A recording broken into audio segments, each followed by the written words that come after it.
Terror is a highway, because whether you go near or far, you're going to find something either you can't explain or that absolutely horrifies you. Today's episode is all about the highway and the terrifying things seen on it or next to it. I hope you're ready. Otherwise, you may just be tempted to burn your driver's license. Now, let's begin. I'm a truck driver, and at the time of this series of events, I was driving from Savannah to Jacksonville every night. To get to Jacksonville, I would take I-95. I was getting into my truck around 1 in the morning every day, starting my trip to Florida. There is a section of the road that gets really dark between exits 57 and 49. I never thought too much about it. Instead, I just listened to music. and tried to get my night done as soon as possible. So I drove this route for about 6 months before my first encounter with this thing. One night, as I was driving south on I-95, alone on the road, I look over and I see this form on the side of the road in the shape of a man. At first, this didn't bother me until I got closer and my headlights lit up the area around him. I noticed then that this thing didn't produce a shadow, and though my lights were all around him, I couldn't see a face either. I passed this thing and it watched my truck the whole time. As I got on down the road, I saw it again and again as if he was following my truck with his non-existent eyes. But soon it stopped, and for the remainder of the night, I didn't see him again. A few nights later, I saw him in the same area as before, but he didn't let me just pass him this time because as I did, he began to run and he kept up with my truck, which I keep at 70 miles per hour on I-95. For context, my truck was governed at that speed, so I couldn't go faster. As I kept looking over at him, he was shaking his head as if to tell me no, or implying that I was not getting away from him. This was terrifying since this thing seemed so confident that he could get at me, even with me in a rig moving at such a speed. This time around, there was a car ahead of me that I was catching up to. I was feeling like I was losing my mind, and when I got up to them, I slowed down to see if they could see him too. As I got further ahead of them, bit by bit, the dark form got into their lane. I slowed down then, and that's when I saw the other car slam on their brakes, swerving into my lane to avoid this figure. So then I was sure that I wasn't the only one seeing it. Once the car was in front of me, they gunned it, leaving me there with this thing. I was scared like never before, and I've seen a lot. This thing was still moving towards me, looking at me. It was like he was laughing at me for not being able to get away. He was in the lane next to me, almost in my lane, when suddenly a motorcycle sped past us, and he jumped in front of my truck. I then felt a thud at the front of my truck as I impacted this figure. I then felt my tires jounce, but I didn't stop, and I didn't slow down. When I got to my first delivery store, I pulled in, and the guard made a joke about me hitting a deer because my bumper had a huge dent in it. I pulled around to the back and got out to look at it before making my delivery, and sure enough, right where I would have hit that thing, there was a dent in my bumper with blackish fluid surrounding it. I made my deliveries, and I did not leave Jacksonville until the sun came up. I've still seen him when I drive that section of 95 south at night. He walks with a limp now, but he doesn't chase after me anymore. Instead, he just waves, and though I've never seen a face, I know he's smiling at me. Story number 2. It's been 5 years since I got out. It's hard to realize the impact that one's decision to quit their career that they once had dreams of following would have on you. I was born to a father who fought in a war he was conscripted to, and my life story is not too different from most men my age in South Africa. As a tourist, it should be easy to understand why someone would volunteer to become a soldier, at the very least to be closer to the wilderness of our nation. Leaving that way of life had its mental impact on my mind. Of that I am certain. This story happened after I left the force. It had been 2 years by then when I had the chance to be a traveling salesman, selling car perfume and various other trinkets to petrol stations located all over the province of the Western Cape. It's actually quite a vast area to cover. Daily, I must have driven about 500 kilometers at the very minimum to try and make a living with charm and friendliness. However, the road is a lonely place. Many other drivers would attest to this. One day it was about 7 p.m. and I was exhausted. I'd covered about 800 kilometers that day, driving from my home in Grabau to the furthest point I could and working my way back home slowly. It had been a successful day sales-wise, but I was at that point where my arms were locked and my eyes rested every 10 minutes for God knows how long, and I would jerk myself awake every so often. I'd chosen to take a break and to drink an energy drink. I walked around a bit beside the road, drinking some water as well. I then chose to blast the radio as I took to the road again. Only 250 kilometers to go, and I felt so much better. There was much more traffic all of a sudden too, which kept me on my toes, and I was doing quite well. At the time, I drove a Nissan van, something called an NV200, not much in the way of comfort or luxury, but it did have an air conditioner, which I blasted on my face. This helped immensely. I was closing in on a town called Caledon, driving on Highway N2, which was quite a nice road, with a yellow line and 2 lanes at places.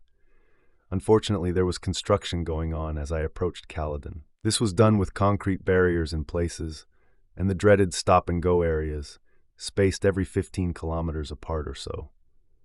Coming towards a hill where the 2 lanes now became one, so the traffic coming from the other side was right beside you, I was approaching a hill. A few years before this, I'd attended quite a few trance music festivals in Caledon, so my memories of the place were pretty good. This particular hill had a view of a farm in the valley, below where a party I'd attended had been. The traffic was much thicker here as I started climbing the hill. Incoming cars were slowed to nearly 40 kilometers an hour, so I too slowed as I approached the top of the hill. That was fortunate, as the barriers were now right beside the lane, and on the top of the blind climb there was actually a truck going over, which slowed me down into a queue of about 5 cars. I remember looking out over the valley below, soaking in the beauty of the fields, stretching out into a kaleidoscope of yellow and greens, with sheep in their hundreds herding about. Looking beyond them, in the distance, were some acacia trees, which was usually where the festival was held. Smiling at the thought of good memories, the great music and fun people, I felt nostalgic as my playlist shifted to a song I'm especially fond of. As traffic was basically crawling over the crest of the hill now, the sun chose to join in on making the view spectacular. God rays were shining out from the bottom of a cloud.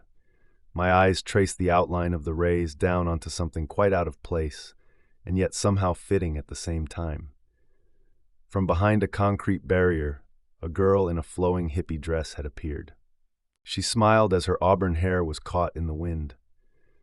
As a warm-blooded man, I couldn't resist to look at this now incredible addition to the portrait God had created here. It really was perfect, and if I had the chance to, or the talent to, I would have painted this on a massive portrait. As I took in the sight, watching the girl, maybe it was a malfunction of the air conditioning, or my nose catching the smell of the boxes of car aroma I had in the back of the van, but I swear I suddenly smelt lilac or some sweet flower as I transfixed my eyes for longer on the beautiful girl. Then her eyes locked onto mine, and I might be mistaken, but I think I saw her lips move, mouthing some sort of message. By now the queue of cars were nearly stopped. Her eyes had not yet left mine. Hers were a green-brown with tales of the universe and existence caught in the glow of them. Suddenly, as the slope fell down and the cars started speeding up ahead of me, I noticed her hand rise into the universal sign for, "Can I catch a lift?" A long tapered thumb into the rays of the sun. Heck, I'd already passed by now when checking in my rearview mirrors, which actually are quite crap on the van. I only saw the dull gray of the barriers behind me. Nobody had stopped, so I thought this through. I carried on until I could stop and turn around. Something in me said I should forget about danger or caution, but to be a Samaritan and probably freak the girl out as I'd likely crash from staring at her. But I wanted to help her out. These things went through my mind as I turned into a farm's road and made the U-turn to get back up the hill. I was thinking about how she was traveling light. She didn't seem to have any bags, so she probably just wanted a lift into town. Confident that I could help her out and hurry home after that, I made my way back. I wasn't 3 kilometers away now, and I sped up the hill to offer a lift. As could be expected, she was no longer there. Only concrete, but traffic was flowing better now. Looking at myself and knowing what my significant other would say at my folly, I carried on down the other side again and made the turn to return to the one I actually missed. Coming up the hill again, the sight was even more gorgeous this time. The sun was setting, a few dark clouds had come to announce the arrival of the evening, and in the last bits of light the whole scene was different, yet so spectacular now. Moving toward the clump of trees in the distance, again the sun shone its rays, now over the massive clouds, giving the earth its last bit of magnificence till the next day. My eyes followed the rays down again, onto the landscape. And there she was, not moving now, just smiling at me. This time I could stop. The road was empty. To say her voice was angelic was an understatement. She actually laughed at me and clambered into the only other seat available, next to me in the front of the cabin. I asked her if she only needed to go to town, and her reply was but a smile. I may not have encountered many women before, but I've never been so overwhelmed as to not answer questions of logic, or to ask the questions to get answers, yet she didn't answer mine. I focused on driving and remembered that I had somewhere to get to, so I figured this good deed of mine better be over pretty soon. Looking over at the girl, it felt as if I had entered some cinematic sequence. She was looking out the window, the air conditioner blowing her hair, making her seem like one of those women you carve out in the front of your old sailing ship. The hair always fluttering back perfectly. Her face had the expression of happiness, probably with the knowledge of making the journey much easier now. The landscape had only become darker, though, but somehow she was looking at something out there that had her full attention. Trying to be a good driver, I first checked the road ahead, but it was quiet and calm, so I tried spotting just what this girl was staring at. Far away in the darkness of the night, there was a herd of sheep entering a pen. You couldn't quite make it out, but the white of their wool had made it just possible to watch them go in, one by one. Gavin. Nobody had spoken my name this way before. Gavin. Ahead in the road, a truck had turned sideways. I watched it fall over onto its side. It felt like it was going in slow motion. Grabbing the steering wheel, pushing down hard on the brakes, and bringing the old white van to a stop, I was out of the vehicle and near the cabin of the driver in an instant. It had only been my vehicle and the truck on the road for a while, so I knew I had to help the driver in case he'd gotten hurt. I opened his door, and I was astounded to find that the driver was my mother's cousin. It was all right, luckily. But then I realized I may have made a mistake. Not even thinking of the girl, I turned around to my van to see if I'd become a victim to our country's well-known theft statistic. Instead, I saw my door was open and the girl was gone. As I waited for a tow truck to assist the driver and to get him going again, me and my mother's cousin spoke. He asked me if I'd known that I was behind him about an hour ago, that if I ended up passing him, he would have greeted me with a honk of his horn. I came out with the truth that I had turned around to pick up a hitchhiker. He then asked what they looked like. I timidly described her as an auburn-haired girl in a dress, a flowing yellowish dress. Maybe it was the shock settling in after the accident, but he shouted, "No way, I just flipped this truck because of her." He told me how he had seen her appear from under the shade of a cluster of trees in the darkness as his truck lit her up. He was about 300 meters away when she had run across the road right towards him. He agreed that she looked like a hippie, so she was probably under the influence of something. Finally, about half an hour later, help arrived. I was on my way again, though I was really freaked out. The final stretch of road was up a mountain pass. As I was about halfway through, my whole body shivered. Maybe it was just the extreme exhaustion I tried to tell myself. Gavin, it came from behind me, and the van was packed with stock, with no room in the back at all for anyone to try to squeeze into. I checked my mirrors. I started to stop the vehicle as I did this. There's no way she could have gotten in the back of the van. All I saw in the mirrors was the final ray of light from the sun somehow shimmering out there at 9 p.m. I was a bit shocked, but as I stopped the van, I ran around and opened the side doors to it, but I found nothing. I even walked around the van and checked under it, but there was nothing there. And so I set out again, and when I made it home, I was more relieved than I'd ever been. Story No. 3. I'm a 40-year-old female. This happened about 20 years ago, before everyone owning a cell phone was the norm. I lived in a one-bedroom, second-story apartment with my boyfriend. That apartment was right off the interstate. Some people might complain about traffic sounds, but I found it soothing, and I would often fall asleep with the window open, letting the steady hum of traffic lull me to sleep. My boyfriend and I both worked at the same car dealership, so we basically kept the same hours. However, he was in a band and would often go to band practice straight from work, so he would be gone late into the night on those nights. I'll admit, I didn't like to be alone in that apartment. There was an attic inside the closet in the bedroom. I hated this, as I thought that another resident would be able to go into their attic and come down into our apartment. At one point, my boyfriend went into the attic to reassure me that this was not possible to do. And even then, I wasn't satisfied.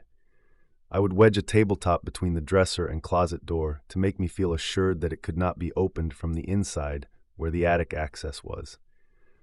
One night while my boyfriend was gone to band practice, I was sitting on the sofa watching a movie. The bedroom door behind me began to slowly creak open. I leapt from the sofa and bolted out the front door without even looking behind me. I ran down the stairs to my car in the parking lot, where I locked myself in and waited until my boyfriend returned home later that night.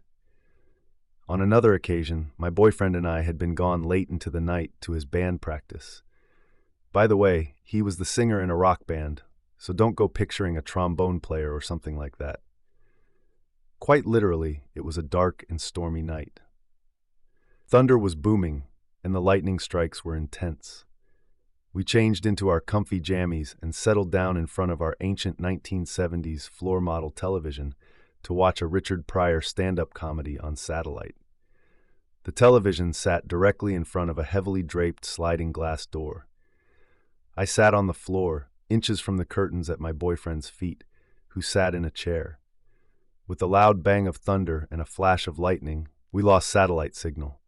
I was curious to see how bad the approaching storm was since it had knocked out our satellite, so I stood and jerked back the curtains to look outside. I was not prepared for what I saw. There on my balcony was a man. He was crouched and close to the glass door. He grinned up at me. He never moved. He didn't even flinch as I began to scream hysterically. I couldn't move a muscle. I could only scream. My boyfriend would later tell me that I actually said something. I'd said, "It's so horrible," although I have no memory of that. At the time, he said the way I was screaming, he fully expected to see a dead animal hanging from the balcony. Instead, he leapt from his chair and jerked back the drapes on the sliding glass door. Only then, when the peeping perv saw my boyfriend, did he stop grinning at me. The peeping Tom leapt with Olympic-like agility to the balcony railing, then leapt down to the ground. I called 911 as my boyfriend bolted downstairs to hopefully find and pummel this creep. The police were amazing and arrived in seconds. They quickly had the peeping perv cuffed. This caused quite the scene, and many apartment residents came out, including the apartment manager. We did learn the pervert's name that night, and also learned that he was a serial peeper who would randomly stalk and peep on women, and he would try to convince his friends to do it with him. I actually did get PTSD from this for a short time. I wasn't really harmed, but I could not have the lights out around me at all for some time after this. This meant sleeping with not just a nightlight, but literally every light in the apartment on. Well, that was when I could actually sleep. The stress proved too much, and we did move shortly after, adopting a Rottweiler to help guard me and make me feel safe. There was never a follow-up from the police or a court date or anything like that. I was young at the time and never thought to press for follow-up information. I don't know what happened to the peeping pervert, but just remember this. On a cold, dark, and stormy night, before you make that decision to open the blinds or jerk back your curtains, there may be someone just on the other side of that thin glass looking back at you. Story number 4. I'm a private hire taxi driver, basically a taxi driver without the taxi license. I live on the island of Trinidad, where I basically ply my vehicle for hire near the capital, and that usually is how it is. It's not easy work, and it can be dangerous at times, but I like it, and it's better than working in a factory or a desk job in a stuffy office. Other than working around my home village in the capital, I also sometimes get hired by people who want me to either drop them off on the port to catch the ferry or to the airport. Those jobs pay well, and I can make a decent chunk of cash on an airport run, so I'm very happy when I get to do one. This is how my story starts when I had just finished such a run. The passenger had just returned from a trip to Miami, and I got hired to drop them home. The thing was that they lived in the southern part of the island, near the town of La Romaine, meaning after I dropped them home, I had a long drive ahead of me before I would make it home. It also didn't help that their flight came in about 8 o'clock that night. But I had been paid through my cousin. He was the one who gave the couple my number since his car wasn't working, so I couldn't complain. At the airport, I met the nice couple and told them that I was the driver my cousin told them would be picking them up. After we exchanged pleasantries, I loaded up my station wagon and we were off. As I drove, the couple and I chatted to pass the time. They were pretty cool. They told me about their trip and asked me if I liked what I did for a living and how I was related to my cousin. Eventually, we arrived at their home just after midnight. After helping them with their bags, the couple gave me a tip of $100 and suggested that I spend the night instead of making the long drive back up north. Honestly, I didn't feel right about that and told them that it would be all right. I left a few minutes to 1. Now that I think about it, if I had known what I know now, I would have stayed the night. After making a quick stop at the gas station to fill up and grab a Coca-Cola, I made my way back onto the highway and got ready for the long drive ahead. Now, this highway was and still is a major artery on the island. It was only one of 2 roadways that connected north with south, and between the two, it was the more direct route. But at that hour of the night, the only other traffic on the road that night were container trucks and more than a few street racers. It began to drizzle when I made it onto the highway, and within 5 minutes it began to pour down, and I mean really pour. Normally I would just slow down and push through, but in my fatigued state, and with the rain showing no signs of letting up, I decided that I should just pull over and get some sleep. Hey, I may not be licensed, but I still take my driving seriously. Fortunately, there was an off-ramp leading to a flyover or overpass, and next to it was a clearing where some trailers were parked. Even if I couldn't go in, I could still park off the highway and the road leading into the site. So that's what I did. I came off the highway and thankfully was able to park near the trailers before switching off the engine and adjusting my seat. I could now see flashes of lightning outside my car as the heavy rain pounded my vehicle. I wasn't comfortable by any means, but I was able to doze off eventually. I don't know how long I was sleeping, but I suddenly heard what sounded like someone tapping on the glass. It was loud enough to wake me up, but when I got up, the rain had stopped, but there was no one there.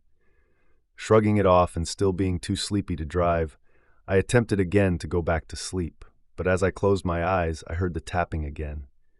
This time, it was coming from the back glass. I shot up again and looked, but once again, there was no one. Getting annoyed, I got out of my car, stupid I know, and I began to look around, but there was nothing, save for the sounds coming from the highway every time a truck passed. A little unnerved by now, I decided to get back in the car and lock the doors. But this time I was going to wait to see just who at this hour was messing around. I noticed the rain had begun to fall again, and I could feel myself starting to fall asleep, when suddenly I began to feel someone, or rather something, shaking my car. I got up again and looked around, but there was no one around, yet the car was shaking as if someone was outside doing it. At this point, I had had enough, and I started my car, getting ready to bolt out of there, but as I fumbled with my keys, I looked up, and I wish I hadn't. In front of my car was what appeared to be a woman with long hair, who was dressed in what I could describe as a turn-of-the-century type of dress. But her face, that was the unsettling part. Despite being near a street lamp, I could not make it out. There were not features I could make out at all, but I felt as if she was looking right at me. Finally, I was able to get the key in the ignition, and I sped out of there once the engine started. I didn't stop driving until I made it home. I have always heard the stories about that particular stretch of highway from some of the older taxi men, of how it's cursed, and that the curse is responsible for many of the fatal accidents that occur in that area. As the stories go, the highway is haunted by the spirit of a woman who has been seen walking along the shoulder at night, sometimes running in front of cars and causing them to crash when they try to avoid her. I think on that night, I encountered that spirit, and she obviously didn't want me to be there that night. All I know is that the next time I have to do such a run again, I'm not stopping at that flyover ever again. This brings us to the end of today's episode. If you enjoyed these stories, then hit the like button, leave a comment, press the notification bell, and subscribe to our channel, and we will see you in our next story.